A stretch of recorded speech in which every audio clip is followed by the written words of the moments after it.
आप बोलिए क्या कह रहे हैं, आ रही है आवाज? अरे मैं कह रहा हूं किस कैलकुलेशन में लगे हुए थे? अभी तो वोटिंग खत्म हुई है, अभी काउंटिंग शुरू होगी। माना पहले आप लोगों ने हार मान ली, नैतिक जीत की दुहाई दी जा रही है। मुझे लगा आप कहीं खो गए किसी कैलकुलेशन में। देखा राकेश पांडे जी, ये नैतिक जिम्मेवारी और नैतिक हार आपकी तरफ से चिंता का विषय हो रखी है, विपक्ष की तरफ से नहीं हो रखी है। और जो चिंता है वो सबसे ज्यादा, चाहे पहली बार भी जगदीप धनखड़ के टाइम पे भी अगर सत्ता पक्ष जीता था, लेकिन जीतने के बाद भी वो हारा, क्योंकि आकस्मिक अगर उपराष्ट्रपति इस्तीफा दे दे और पूरी सरकार मौन बनी रहे तो ये उसकी हार ही है।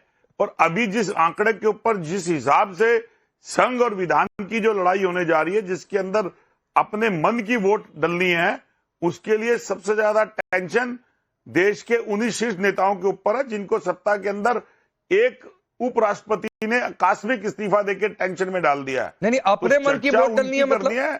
चंद्रमोहन जी, ये अपने मन की वोट डलनी है मतलब क्या हुआ? जो आज सांसद वोट डालेंगे वो अपने मन से डालेंगे, वो अपने तो हर चुनाव में आदमी डालेंगे, अपने मन से ही वोट डालता है। इसलिए डालेंगे क्योंकि उनको देश के अंदर ऐसा, हाँ बिल्कुल, तभी तो खिचखिचाहट सरकार के पास है ज्यादा। अच्छा, विपक्ष ने तो अपना दायित्व निभाया और विपक्ष जीत के लिए श्योर है, क्योंकि जो सुदर्शन रेड्डी हैं वो एक मजबूत कैंडिडेट हैं और उनके साथ पूरी ताकत विपक्ष की और अंदर से सरकार की सपोर्ट के साथ वो आज जो नया उपराष्ट्रपति आएंगे वो सुदर्शन रेड्डी आएंगे। अच्छा, लेकिन फिर तो चारू प्रज्ञा सवाल उठता है कि भले कुछ भी हो जाए, नैतिक तौर पर हम जीत रहे हैं, संविधान की बातचीत कही जा रही है, ईवीएम तक को लेकर आया जा रहा है।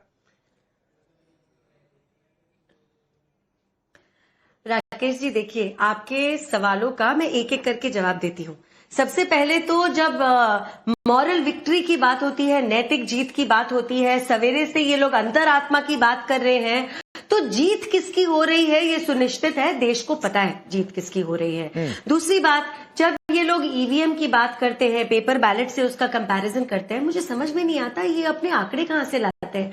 यहाँ पे करीब 750 लोगों ने वोट डाला है, 750, और हमारा देश जब चुनाव करने निकलता है 1 billion people nearly go to vote, 1 billion, 100 crore लोगों के आसपास के लोग वोट करने जाते हैं। अरे आप क्या गिनती कर रहे हैं, आप क्या बातें कर रहे हैं, और आपको समझ नहीं आता क्या कोई फर्क नहीं है 750 लोगों में और 100 करोड़ लोगों में? तो इनकी बातों पर बहुत ज्यादा इस मामले में ध्यान देने की हमको बिल्कुल जरूरत नहीं है। और क्योंकि बार बार नैतिक जीत की बात कर रहे हैं, मैं इनको इनकी नैतिक जीत पे बधाई देती हूँ और मुझे यकीन है कि राधाकृष्ण जी जब शपथ ले रहे होंगे तब भी बैठकर ही कुछ इसी तरीके की बातें कर रहे होंगे। दूसरी बात ऐसी है, आज राहुल गांधी जी घूम फिरकर अपने विदेश के दौरे से वापस आते हैं, अपने हॉलिडे से वापस आते हैं, तो इस चीज पर भी थोड़ा गौर फरमाना बहुत जरूरी है।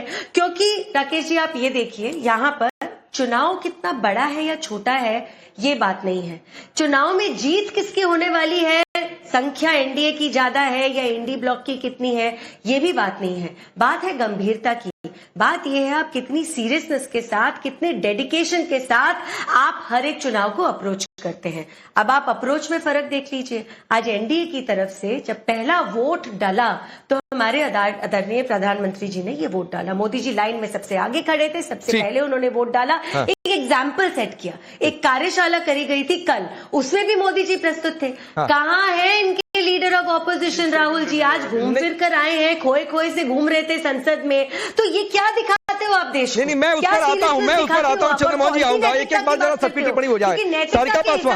सारिका पासवान आपके नेता मनोज झा ने कहा कि मैं अच्छा बोलिए चंद्रमोहन जी बोलिए। मैं अपनी बहन से पूछना चाहता हूं कि जब नंबर 1 पे पहले वोट देश के प्रधानमंत्री ने डाला तो उस वोट की दायित्व के ऊपर यह भी बता दें कि जो पूर्व प्रधानमंत्री है उनका इस्तीफा किस कारण से हो गया। आज उनके प्रधानमंत्री का इस्तीफा, जन की बात साबित कर दें। क्या पूर्व प्रधानमंत्री का इस्तीफा बता दें कि एक अकेला जो राहुल गांधी पूरी भाजपा नेताओं पे हैवी है, वो ये प्रश्न देश भी पूछ रहा है कि जगदीप धनखड़ का आकस्मिक इस्तीफा किस बात की तरफ संकेत करता है? क्या उनको डराया गया, क्या उनको धमकाया गया, या उनको उनकी मर्जी से काम नहीं करने दिया गया? तो देश के प्रधानमंत्री आज सबको जन जन की बात में बता दें। आप ये बताइए राहुल गांधी कहाँ थे? अरे आप मोदी जी नेता तो आगे विपक्ष खड़े की, मैं थे, कह रहा हूँ, मैं देश कार्यशाला में भी के थे। नेता से आज पूछ रहा वोट डालने भी he was देश के leading by नेता आज मन example। की बात करते हैं, ये बता दें राकेश जी, मुझे कि 20 उपराष्ट्रपति का सेकंड और दीजिए, इस्तीफा प्रधानमंत्री जी को पहले नहीं चंद्रमोहन जी, पहले ये तय कर लीजिए सर, आज के दिन में आपके लिए जरूरी क्या है? आप मतलब मैं ये मानकर चलूं कि आप ये मान रहे हैं कि नतीजे नंबर तो उनके फेवर में है, इसलिए उपराष्ट्रपति ने इस्तीफा क्यों दिया नहीं दिया इस पर बीजेपी जवाब दे। आप सिर्फ ये चाहते हैं? मतलब आपको लगता है कि एक चुनाव, नहीं, मैं पूछ रहा हूं आज आप किस मुद्दे पर डिबेट चाहते हैं? उपराष्ट्रपति ने जब सुनिए, जब जगदीप धनखड़ ने इस्तीफा दिया तो उस पर सभी चैनलों पर डिबेट हुई, आपने सवाल पूछा। आज नए उपराष्ट्रपति पद के लिए चुनाव हो रहा है, तो आप आज भी वही डिबेट चाहते हैं? बात करने लग जाएं तो आप भी हार मान रहे हैं फिर? चारू प्रज्ञा 20 सेकंड, फिर मैं आगे बढ़ता हूं। अरे हम डिबेट क्या चाहते हैं? हम तो आपसे बात कर रहे हैं, लेकिन आप प्रश्न पूछेंगे नहीं। जी मैं बहुत प्लीज। मैं कंपैरिजन करना चाह रही हूँ। चंद्रमोहन जी अब आप बोल चुके हैं, राकेश जी मैं इनके ऊपर नहीं बोलना चाहती, तो आदर के साथ मैं एक कंपैरिजन दिखाना चाहती हूँ देश की जनता को। चारू प्रज्ञा 20 सेकंड। चंद्रमोहन जी रुक जाइए जी, जो मैं कह रही हूँ सुन लीजिए। देखिए, लीडिंग बाय एग्जाम्पल एक चीज होती है, तो अगर मोदी जी एक कार्यशाला में बैठते हैं, वोट डालने सबसे पहले पहुंच जाते हैं, तो उनके सांसदों को क्या मैसेज जाता है? दूसरी तरफ leader of opposition Rahul Gandhi, भाई आप छुट्टी मनाने आगे पीछे भी तो जा सकते थे। कल बाकी तो इंडी ब्लॉक वाले लोग गए थे एक कार्यशाला करने, वर्कशॉप करने, जो भी करने, सीखने की वोट कैसे डाला जाता है। आप कहाँ थे? आज भी जब आप आए हो खोए खोए घूम रहे हो। आप लीड बाय एग्जाम्पल करते हो जब गाली वाली देने की बात आती है, अदरवाइज आप कौन सा नैतिक काम ऐसा करते हो? आप ऐसा क्या काम करते हो कि आपको देख के आपके सांसद इंस्पायर्ड फील करे और कहे वाह हमारे नेता को देखो? ठीक, ये काम है। मैं आगे बढ़ता हूँ, आगे बढ़ता हूँ। चारू प्रज्ञा आपके 20 सेकंड हुए। सारिका पासवान, आपके नेता मनोज झा ने कहा कि संविधान के पक्ष में नतीजा नहीं तो सामूहिक चिंता का विषय। मतलब संविधान सिर्फ विपक्ष को ही कहा जाएगा, सत्ता पक्ष संविधान के दायरे में नहीं आपके हिसाब से? ये आपकी परिभाषा है संविधान को लेकर? नहीं, देखिए अभी जिस तरीके से धनखड़ जी ने अचानक ही रिजाइन दिया और ना जाने वो कहाँ है, उनके परिजन भी उनसे मिल नहीं पा रहे, तो एक पॉलिटिकल इमरजेंसी तो जरूर है कि भारतीय जनता पार्टी ने खड़ा कर दी है। अभी हमारी बहन कह रही थी नैतिकता की बात, नैतिकता को तो आज हमने वहां गिरते हुए देखा कि किस तरीके से प्रधानमंत्री जी आते हैं तो पूरी की पूरी चुनाव आयोग जो है ना वहां खड़ा हो जाता है। भाई हमारे यहाँ भी चुनाव होता है, लेकिन चुनाव आयोग का भी एक प्रोटोकॉल होता है, लेकिन वो प्रोटोकॉल हमें दिखता नहीं दिया। अभी बहन बोल रही थी कि भाई 700 लोग यहाँ वोट करेंगे। अरे प्रधानमंत्री है देश के। अच्छा बोलेगा 20 मिनट में, आप 20 सेकंड ले लेना। और कहीं नहीं देखा किसी मुख्यमंत्री को, प्रधानमंत्री को? हो गया। अब आप काम की बात तो करिए।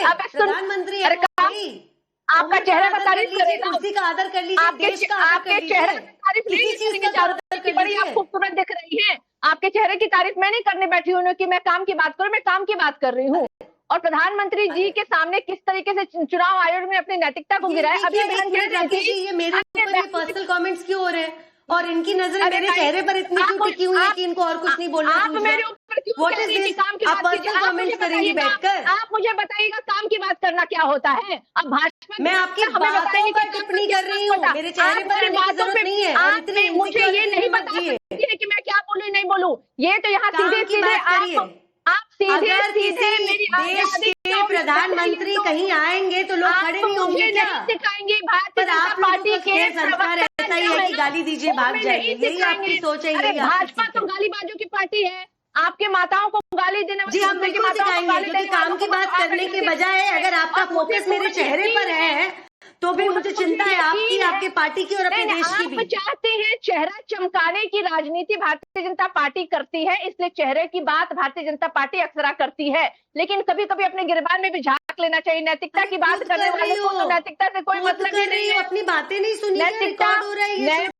की तो बात भारतीय जनता पार्टी जब करती है ना, तो नैतिकता की बात ना करें आप, और आप हमें नहीं सिखाएंगे कि हमें क्या बोलना है नहीं बोलना है। चेहरा चमकाने, चेहरा क्या मतलब? राकेश जी क्या ये कर रही है? मैं आता हूँ बीच में, कोई पर्सनल लाओ। एक मिनट मैं बीच में आता हूँ। नहीं सारिका जी, आप और चारू प्रज्ञा, आप कोई किसी को पर्सनल होने की जरूरत नहीं है। सारिका जी